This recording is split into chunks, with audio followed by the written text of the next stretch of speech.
मित्रों, यह एक सवाल है कि अच्छे लोगों की मृत्यु जल्दी क्यों हो जाती है।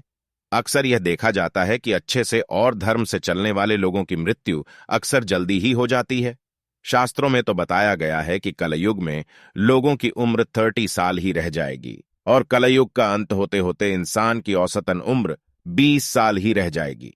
मित्रों, धर्म कोई सा भी क्यों ना हो, हर किसी में यही बताया गया है कि जिसने इस धरती पर जन्म लिया है उसकी मृत्यु निश्चित है।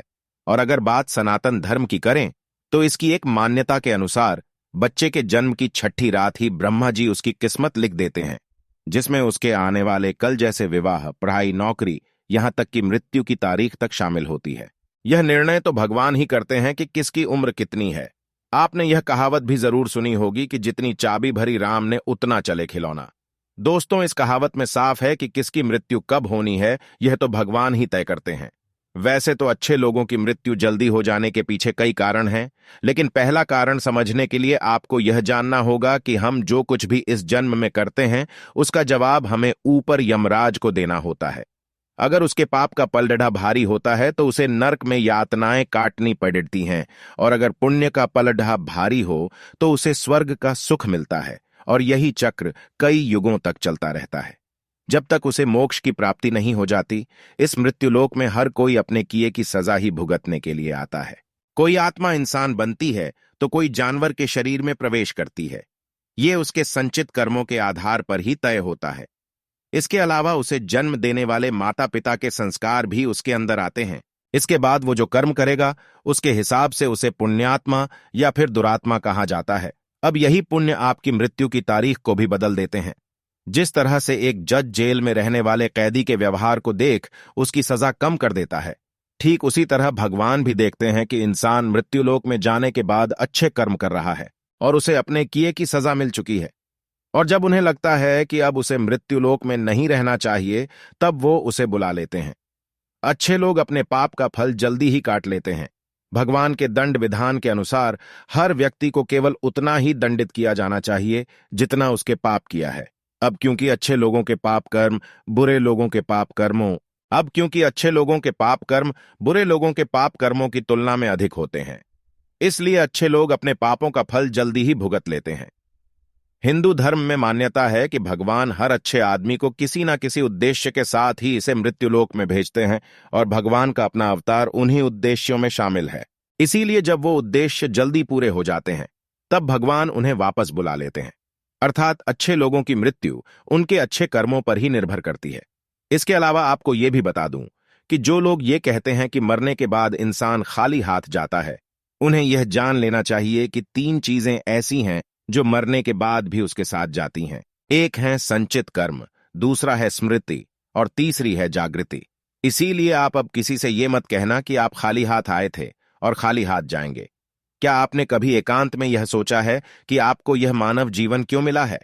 तो दोस्तों, महाभारत में युधिष्ठिर महाराज के एक प्रश्न के उत्तर में भीष्म पितामह ने कहा था कि मनुष्य से बढ़कर कोई भी जीव नहीं है। आपको यह जानकर आश्चर्य होगा कि 84 लाख योनियों के बाद हमें मनुष्य जीवन मिलता है, और संसार के सभी प्राणियों में मनुष्य ही सबसे श्रेष्ठ है।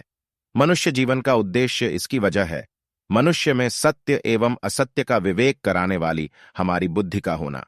लेकिन इस धरती पर हम दुनियादारी के चक्र में कुछ इस तरह फंस जाते हैं कि हमारी बुद्धि सीमित दायरे में ही सिमट कर रह जाती है। हम सांसारिक सुखों को ही सब कुछ मानकर उसमें लिप्त रहने में ही अपना सौभाग्य और अपने जीवन की सफलता समझते हैं। सच्चाई यह है कि हमें सामान्य मानव जीवन के उद्देश्य की पूर्ति के लिए निरंतर प्रयास करते रहना चाहिए।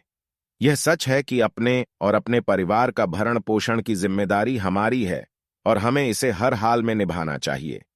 लेकिन क्या आपको यह मालूम है कि आप कहां से आए हैं और आपको कितने दिनों तक या कितने सालों तक इस जगत में रहना है, और आपकी मंजिल क्या है? तो इन प्रश्नों के उत्तर में ज्यादातर लोग यही कहते हैं कि पता नहीं, ऐसे लोग बेडी डैढे ही अजीब होते हैं। वो यात्रा तो कर रहे होते हैं, पर यात्रा के संबंध में उन्हें कुछ जानकारी नहीं होती। परम धाम तक पहुंचना है। मनुष्य के जीवन का लक्ष्य उन्होंने मानव जीवन पाया है, लेकिन उन्हें अपने जीवन का लक्ष्य मालूम नहीं होता। हमारे आपके जीवन का मतलब है एक उद्देश्य खोज लेना और अपने भीतर शांत रहना। कहा गया है कि मनुष्य आनंद लोक का वासी है और आनंद के परम धाम तक पहुंचना ही उसके जीवन का एकमात्र लक्ष्य भी है। इसलिए मनुष्य को इस संसार की मृग मरीचिका से निकलकर भव्य जीवन की प्राप्ति के लिए साधना के मार्ग को अपनाकर अपने गंतव्य को पहचानना चाहिए। अच्छे लोगों की मृत्यु जल्दी इसलिए होती है। इसी तरह दोस्तों, श्रीमद् भगवद गीता में भी भगवान श्री कृष्ण कहते हैं कि ये एक आध्यात्मिक और ईश्वरीय जीवन का पद है जिसे प्राप्त करके मनुष्य मोहित नहीं होता। अगर कोई जीवन के अंतिम समय में भी इस तरह की स्थिति में हो तो वह भगवत धाम में प्रवेश कर जाता है।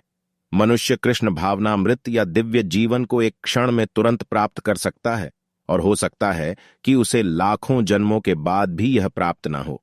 दोस्तों, यह तो सत्य को समझने और स्वीकार करने की बात है। भगवत गीता कहती है कि वास्तविक जीवन का शुभारंभ इस बौद्धिक जीवन के पूरे होने पर होता है। दोस्तों, इन सभी बातों से यह तो स्पष्ट होता है कि हम सभी एक निश्चित समय के लिए धरती लोक पर आते हैं और कुछ विशेष कर्मों को करने के लिए आते हैं।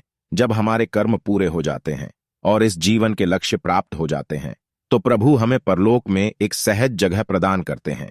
भगवान कृष्ण और अन्य कहते हैं कि वास्तविक जीवन तब शुरू होता है जब यह भौतिक जीवन समाप्त हो जाता है।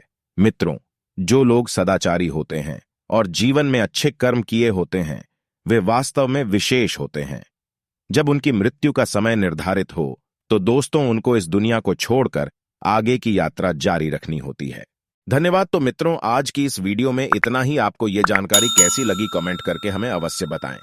पसंद आई हो तो इसे शेयर भी करें और ऐसी सभी धार्मिक जानकारियों के लिए जुड़े रहें ट्रू ज्ञान इन हिंदी परिवार के साथ। तो आज के लिए बस इतना ही। अब इजाजत दें। आपका बहुत बहुत शुक्रिया।